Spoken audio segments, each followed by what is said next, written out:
So in this lecture, we're going to continue talking about linear functions, but we're going to learn a new type of linear function, i.e. the piecewise linear function. So let's look at an example where we will have a piecewise model. This is going to be a population model for Detroit, Michigan, and it says the U.S. Census Bureau population of Detroit, Michigan was 285.7 thousand people on July 1st, 1900. Between 1900 and 1950, Detroit's population increased by 31.28 thousand people per year on average, but starting in 1950, Detroit's population began declining. From 1950 to 2010, the population decreased by an average of 19.04 thousand people each year. Assume this trend continues. Find a model for the population P of Detroit in thousands as a piecewise linear function of y, the calendar year. So it's going to be a calendar year model, but what does this piecewise linear stuff mean?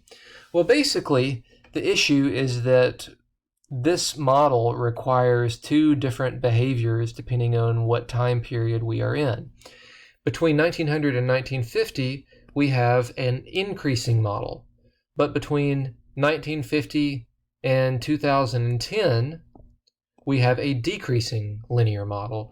So we have an increasing linear model for a while, and then we have a decreasing linear model. So basically, we've got a picture that looks like a little mountain, like that. Now, the way that we're going to handle this is we're going to basically just break it into two pieces. So we're going to say, all right, this is going to be 1900 to 1950, and that'll be one model. And then 1950 to 2010 will be another model. So we'll just write one linear function for this information and another linear function for that information. Now, of course, there's a little bit more to it than that. We have to talk about how to write it, and that's part of the issue with piecewise linear functions. But in essence, it's really just stacking together linear functions. Okay, and in this case, calendar year linear functions, which look like y equal ax minus x1 plus y1. Okay, all right, so from 1900 to 1950, we modeled Detroit's population by a line with slope a equal to 31.28 thousand people per year.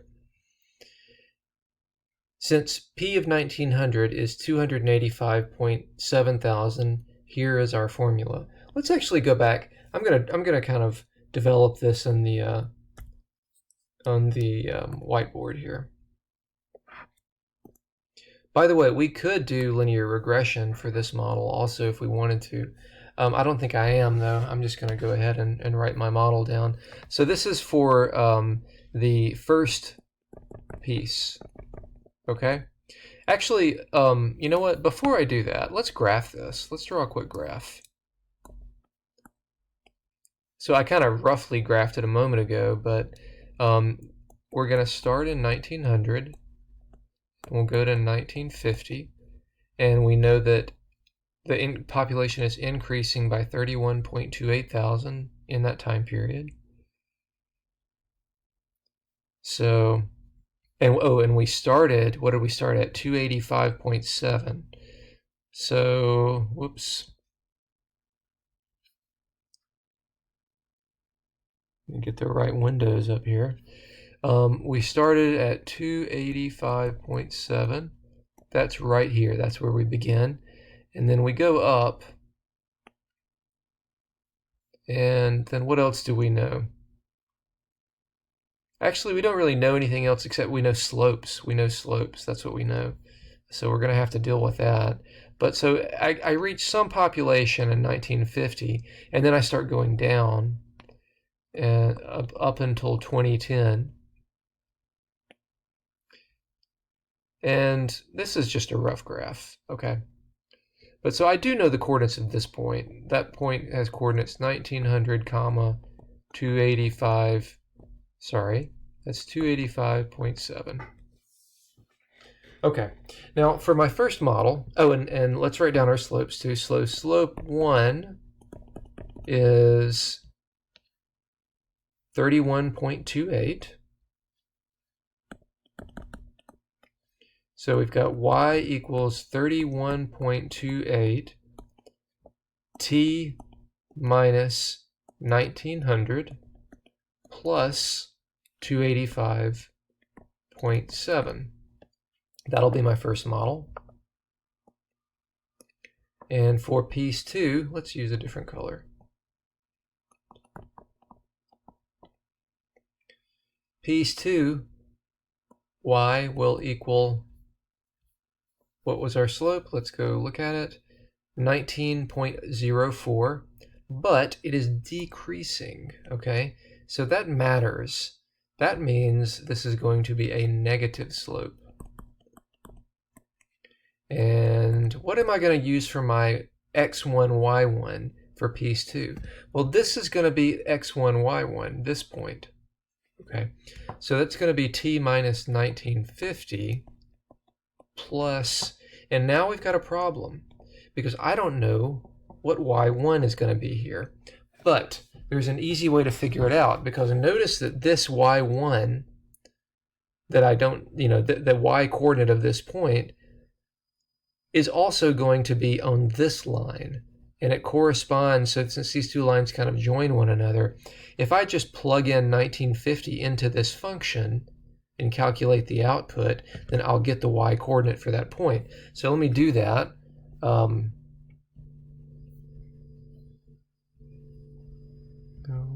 Get out of here and clear that. So that's 31.28 x minus 1900 plus something. What was our population? 285.7.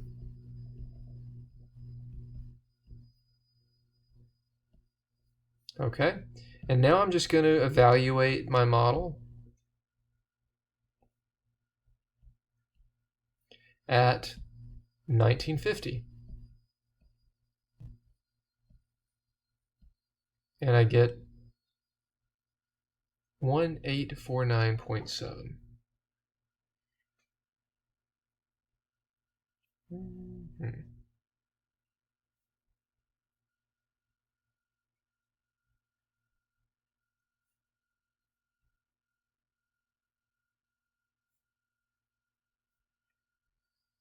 Okay. Let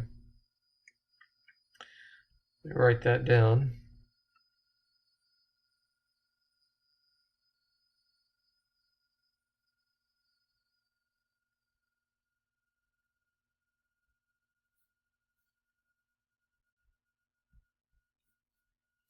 So that's 1849.7.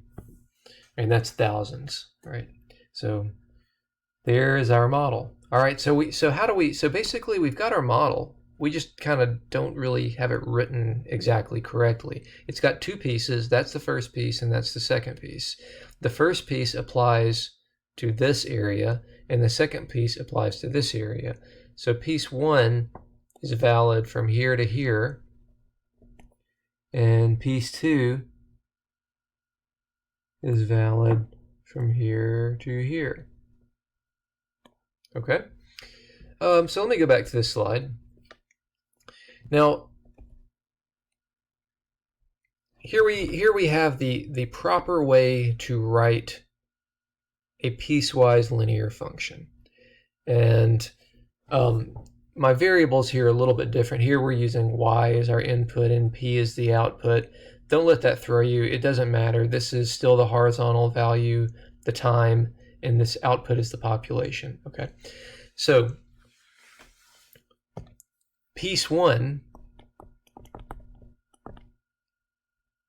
is the first line that we found, and the way we write this is we state the function first, and then we say the domain. So the domain for the first piece is only between 1900 and 1950, whereas the domain for the second piece is for greater than 1950. Now, actually, I think if we limit ourselves to the model, we would have to stop. Well, it does say assume this trend continues. So if we didn't know that the trend continued, we would just stop this at 2010. But we can just say, okay, well, y is greater than 1950, and so there is our function, and this is a piecewise linear function. Piecewise linear function. Now, why is it called piecewise linear? Because it's linear in pieces, and there's the graph to show it. Okay. So using this model, here's some questions where we want to use it. The difficulty in using a piecewise linear model is you have to, depending on what the question is, you have to either use this piece, or you might have both pieces. So we've got to be a little careful when we're answering questions. So let's take a look. So for question A, predict the population in 1975. Let me go back to the model. 1975, it occurs in piece 2. So for part A, we would do 1975 in the second piece. And what I mean by 1975 is we would evaluate the function at 1975, and that's going to be a vars y vars question. Question B says 1930. 1930 occurs in the first domain. So 1930 in the first piece. And so that would be P of 1930 again, but it would be for the first function, whereas this would go to this function. Okay. But both of these are going to be vars y vars questions, but we would have to enter both functions in. So if you're working with a function like this, it might make sense to actually enter both of these pieces separately. So for example, we already have piece 1 entered as y1, so I'll just go to y2 and type in my second function, and then I just have to remember where it's valid. And also remember that we named the function y2. So x minus 1950 plus 1849.7. Okay, so now we have both of our functions entered, and if I want to find the population in 1930, that's vars y vars function, and 1930 would be piece 1, so we would do y1, and then I'd type 1930, and we're off and running. But if I want to find 1975, I need to go down to y2 and select my second function. So that's a little complication that we have to deal with piecewise functions. And there are your answers for parts A and B. Okay, so part C and D, according to, both of these are according, let's just read the first one. According to the model, when was Detroit's population 1 million? And then part D, according to the model, when will Detroit's population fall to 500,000? So both of these are type 2 questions. That means they are calc intersect questions. Okay, so I'm going to pause the video, and then we'll come back and we will answer these two last parts in the next lecture.